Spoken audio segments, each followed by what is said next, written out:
Bismillahirrahmanirrahim. Assalamualaikum warahmatullahi wabarakatuh. Alhamdulillah rabbil alamin wa bihi nasta'in ala umuri dunya waddin.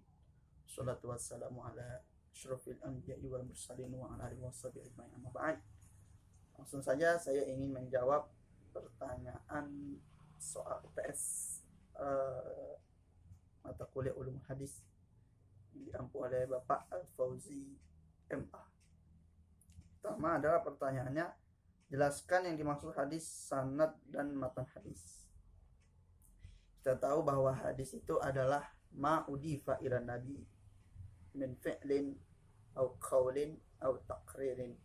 Hadis itu adalah apa-apa yang disandarkan kepada nabi, baik itu secara perbuatan, baik itu secara ucapan, dan baik itu juga secara takrir.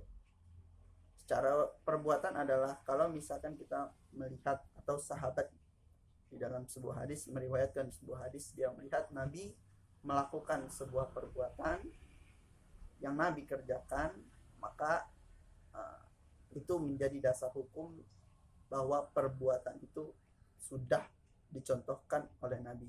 Sebagaimana dalam hadis Rasulullah SAW sabda, "Shollu kama ra'aitumuni usolli." Salatlah engkau sebagaimana aku salat. Nah, hadis ini adalah hadis fi'li, yaitu kita melihat bagaimana Rasulullah SAW. Atau dalam hadis juga disebutkan biasanya kana Nabi SAW dan lain dan seterusnya. Itu adalah hadis fi'li. Hadis qauli adalah hadis yang diucapkan oleh Nabi. Sebagaimana waktu Rasulullah SAW itu menyuruh kepada seorang sahabat untuk mengulang sholatnya. Nabi mengatakan bahwasanya sholat itu adalah kau berdiri dan membaca Quran yang mudah yang bisa dia baca, kemudian dia ruku dengan tumak nina, kemudian dia beriktidal dengan tumak nina, dan seterusnya. Itu dijelaskan oleh Nabi sendiri. Dan biasanya lafaz hadisnya kuntu sami'tu Rasulullah SAW. Hadis takrir adalah hadis yang dijelaskan kepada Nabi, tapi beliau tidak menjelaskannya, beliau tidak melakukannya, tapi saat sahabat melakukan hal itu, Nabi tidak berkomentar apa-apa. Berarti itu artinya bahwa Nabi Muhammad SAW itu menyetujui apa yang telah dilakukan oleh sahabat tersebut. Dan sanad adalah rantaian hadis. Jadi hadis ini kan adalah sebuah properti, sebuah ucapan dari Rasulullah SAW, sebuah argumentasi yang sangat kuat, maka dia harus dibawa dengan orang-orang yang tepat. Nah, dalam rangkaian orang yang membawa dari sahabat, dari tabi'in, dari tabi'in sampai kepada kita yang mendengarnya, itu disebut dengan sanad. Jadi orang yang membawa dari tingkatan masa tersebut itu disebut dengan sanad. Matan itu adalah redaksi, isi daripada hadis tersebut. Kalau misalkan hadis itu innama a'malu binniyat, itu adalah sebuah redaksi hadis, dan lain seterusnya. Yang kedua, fungsi sunnah dalam hadis dan hadis dalam agama Islam. Kita tahu bahwa sunnah itu adalah sumber hukum Islam kedua daripada 4 sumber hukum Islam. Pertama Al-Quran, yang kedua hadis, yang ketiga ijma, yang keempat adalah qiyas. Itu adalah sumber hukum Islam. Nah, maka dalam hukum Islam itu sendiri, sebagaimana yang Nabi telah sabdakan, taraktu fikum amrayn lan tadillu bihima abadan, kitabullah wa sunnatur Rasulullah SAW. Bahwasanya aku tinggalkan kepadamu 2 perkara.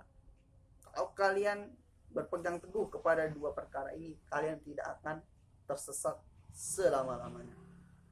Apa itu? Yang pertama adalah kitabullah, Al-Quran itu saja, dan hadis Nabi SAW. Maka fungsi dan sunnah hadis ini sangat penting bagi kita untuk kita beribadah. Bagaimana cara kita beribadah, bagaimana cara kita bermuamal, bagaimana cara kita menyesuaikan hati, bagaimana cara kita berbuat sama sebagaimana apa yang Rasulullah SAW sampaikan, dan juga sebagai argumentasi daripada ibadah-ibadah yang kita lakukan. Kemudian fungsi hadis dalam hukum Islam itu sendiri sudah kita jelaskan bahwa hadis itu Quran, sumber hukum Islam itu adalah Quran, Sunnah, Ijma, Qiyas. Nah, hadis itu juga memiliki fungsi kepada kitabullah. Di antaranya adalah fungsi taksis, fungsi takyid, fungsi tafsir dan takrir dan tasyri'. Taksis itu adalah membagi sub-sub bab. Jadi sebetulnya kelima hal ini, kelima komponen ini adalah 5 fungsi dari hadis ini adalah yang untuk menjelaskan, merincikan, menguatkan Al-Quran yang sangat bersifat mujmal. Al-Quran itu bertahan sampai 14 abad, dan tentu saja Al-Quran itu sendiri memiliki banyak isi, banyak manfaat, mulai dari hukum, mulai dari kisah, mulai dari akhlak, mulai dari sejarah. Nah, sejarah ini, akhlak ini, cara kita bermuamalah, cara kita menyembah Allah ini dijelaskan lagi oleh hadis, dikuatkan lagi oleh hadis, dibagi sistematikanya itu oleh hadis. Jadi merincikan hal yang mujmal dari Al-Quran. Itu fungsi kedua. Fungsi pertama tadi adalah sebagai sumber hukum Islam. Nah, yang ketiga, jelaskan hadis sahih, hasan, dan dhaif. Hadis sahih kita tahu adalah hadis yang sehat. Hadis yang ini adalah pembagian hadis berdasarkan kualitas. Ya, kualitas sanad itu ada mutawatir. Mutawatir itu artinya dia sangat kuat, bahkan bisa dipakai, bahkan kekuatannya itu hampir sama dengan Al-Quran. Jadi kalau misalkan kita menentang hadis mutawatir, itu bisa jadi kita menentang daripada maklumun minad-dini bid-darurati. Apa-apa yang telah diketahui dalam agama dengan jelas, saat kita hantam itu, saat kita tidak percaya dengan itu, maka kita bisa menjadi kafir. Itu sebagaimana yang dikatakan oleh Syekh Nawawi Al-Bantani dan kitabnya Mirqatus Su'udi Tasdid. Jadi sahih itu adalah hadis-hadis yang sehat, hadis-hadis yang bisa dipakai untuk dasar hukum Islam. Dan juga hadis ini adalah hadis dengan derajat yang paling tertinggi, atau biasa disebutkan the authentic hadis, hadis yang otentik. Nah, apa saja ciri-cirinya? Yang pertama adalah perawinya itu harus adil. Artinya adil, dia tidak menambah-nambah, dia tidak mengurang-urangi. Adil itu kan wad'u syai'i fi mahalih, menempatkan sesuatu pada tempatnya. Yang kedua itu harus dobit. Artinya dobit itu dia kuat hafalannya, baik dobit secara hafalan dan baik juga secara muamalah sosial.